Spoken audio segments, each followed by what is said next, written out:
Welcome to the first session in our series called Outside the Box and Inside the Lines. It's a series about learning to live in freedom, learning to be able to give because we want to, not because we have to. In Luke chapter 10, Jesus tells a story about what it takes to be a good neighbor. And in the story, we encounter someone who gets hurt, someone who helps, and then two people who avoid the situation altogether for whatever their reasons. And Jesus doesn't give us those. He just shows us that the person who's the neighbor is the person who actually helps us. Let me read a bit of the story. A despised Samaritan came along, and when he saw the man, he felt compassion for him. Going over to him, the Samaritan soothed his wounds with olive oil and wine and bandaged them. Then he put the man on his own donkey and took him to an inn where he took care of him. The next day he handed the innkeeper 2 silver coins, telling him, "Take care of this man.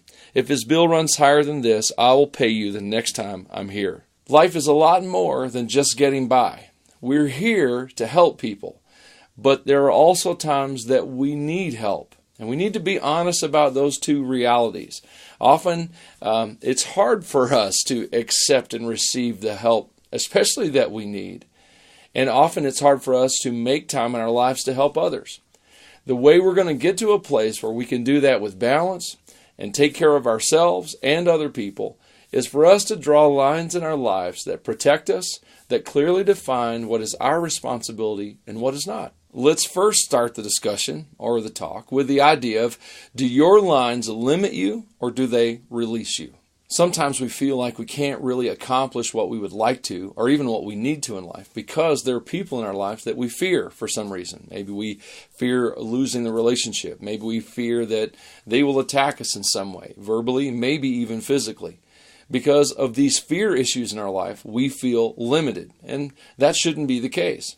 There are also people in our lives that we feel like we need so badly that we can risk losing them in no way. There's no way we could risk losing them. And so we're afraid of being abandoned, and yet it is another form of fear. But still, these things limit us and keep us from doing the things in life that are truly good for us, that truly honor God in our lives.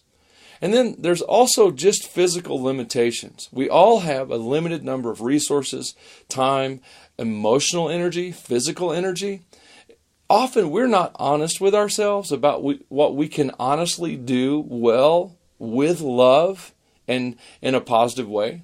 So are there lines in our lives, or the lines that are there, do they limit us or do they release us? Do they keep pulling us beyond what we're able to do, or do they protect us so that we're able to act out of real love for people? And before I move on, let me just say, we need to respect our limitations in life. God gave us a life to live. It's a life that came from Him. It's actually His life that He's loaned to us, or He has entrusted to us as stewards. It's an old word, but it basically means that we are here to manage the life that we've been given. In fact, Paul put it this way: a person who is put in charge as a manager must be faithful. There is an expectation from God that we will use our lives faithfully. That's what lines are about. Lines are about using my life and living my life as faithfully as possible. Now, if you are listening to this video and you feel completely out of control right now and feel like everyone else is living your life except you, we need to realize you have the power to change your life. Now, we've heard that statement before, but I don't mean it like everyone else means it. In fact, let me give you this scripture that Paul wrote down in Romans 7. I don't really understand myself, for I want to do what's right, but I don't do it. Instead, I do what I hate. I want to do what's good, but I don't.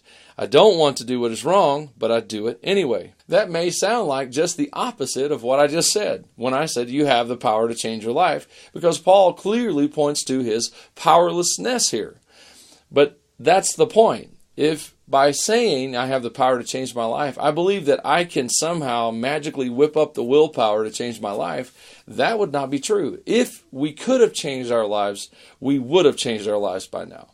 We need to admit that at some point in our lives that we have powerlessness. That's why, or that we are powerless, That's why in so many addiction groups, the first step toward beginning recovery is to admit powerlessness. It's an irony that we begin taking control of our lives by releasing control of our lives, by understanding that God's actually in control and we're not. Now, if we don't admit to that powerlessness, we're actually lying to ourselves. That's what John said. He put it this way: if we claim we have no sin, we are only fooling ourselves and not living in the truth. We don't have the power in ourselves to change, but we do have the power to surrender, to admit God's truth in our life, to admit the places that we fail, to go to people that we've hurt.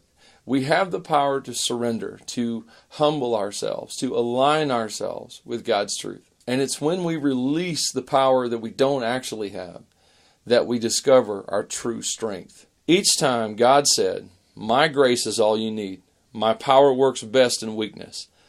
So now I'm glad to boast about my weaknesses so that the power of Christ can work through me. Let's begin this series where we discover where our lines need to be in life with understanding that we have to be us. You got to be you.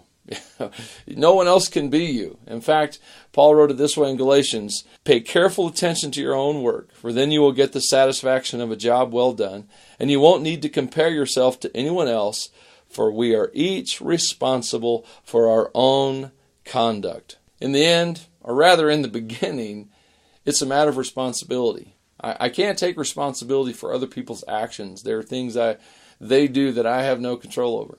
But I can take responsibility for my response to those actions. And how people treat me should not guide my life.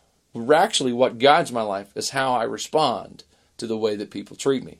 So now is a good time to start asking the question: who's controlling me? Who do I feel beholden to in ways that are unhealthy?